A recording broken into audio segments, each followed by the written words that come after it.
So English Premier League versus NFL, which one gets more viewers?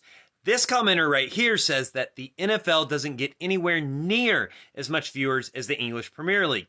And that's the big difference in why it's the biggest sporting league in the world. So let's take a look at some of the numbers. All right, so right here, the EPL is carried by 80 broadcasters in 212 territories worldwide. An average game is watched by over 12 million people. That is a lot of people. 12 million is a very large number. So that's for the English Premier League. Let's see what the NFL has. All right, so here's the average viewers of the NFL per game. And it is 17.9 million. And guys, this is in the USA alone. This is not international numbers. This is America on its own. But it gets even better than that. So in the 2024 season, the NFL's average viewership has actually gone up to 19.7 million. So let's take a look at some of the highest viewed games. We have 20.4 million, 22.1 million, 23.9 million, 27.9 million, and 28 million. Absolutely absurdly high numbers. Once again, this is in America alone. This is not global television audience. So what's the takeaways here? Well, the takeaway is that the NFL actually has such a large audience in the USA alone. It's actually bigger than the English Premier League's entire global audience on an average game basis. And this was surprising to me as well when I first saw these numbers. I would have thought it was the opposite. However, when you think about it, it makes a lot more sense than it first does. And the reason for this is quite simple. The NFL does not have direct sport competition other than college football. But college football is barely competition, and it's more of a feeder league to the NFL. So if you want to watch football, you watch the NFL. It's really as simple as that. However, with soccer, the English Premier League is not the only game in town. The only country in the world that the English Premier League is number one and undisputed is England.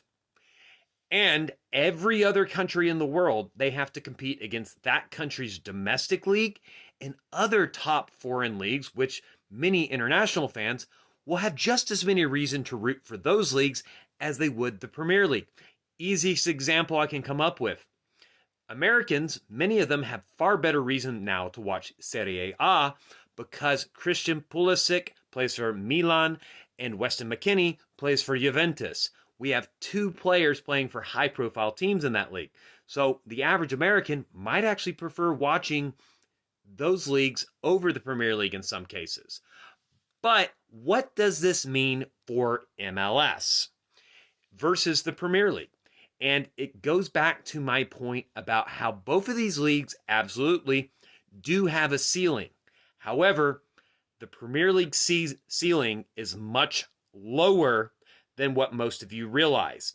And the MLS's ceiling is close to the NFL's ceiling. And the reason for it is just that. The Premier League does not have nearly as good untapped markets to continue growth for their league, to where the MLS has an absolutely enormous untapped market in their own domestic market. Just getting American fans on its own could take it over the top of the Premier League in enough time. And international audiences, one of the things a lot of you take for granted is the idea that international audiences will remain loyal to the Premier League. But this is just completely not the case. International audiences are just going to watch whatever the new hot thing is at any given point in time. So MLS has just as high of a likelihood in 50 years' time to be the best and biggest international league to Chinese, Indian, or Japanese audiences, and not the Premier League. But at the end of the day, my position is basically this. The Premier League is currently the best league in the world. It's the biggest league in the world. However, as we've seen throughout history, this changes and it will change in the future. And the MLS is your best bet to be its successor as the top league in the world. A better question is, can MLS eventually overtake the NFL as the most popular sports league in the USA? I think it's possible, but it's unlikely in the next 50 years. This is a more 100 years in the future prospect, but I think it is something which could happen.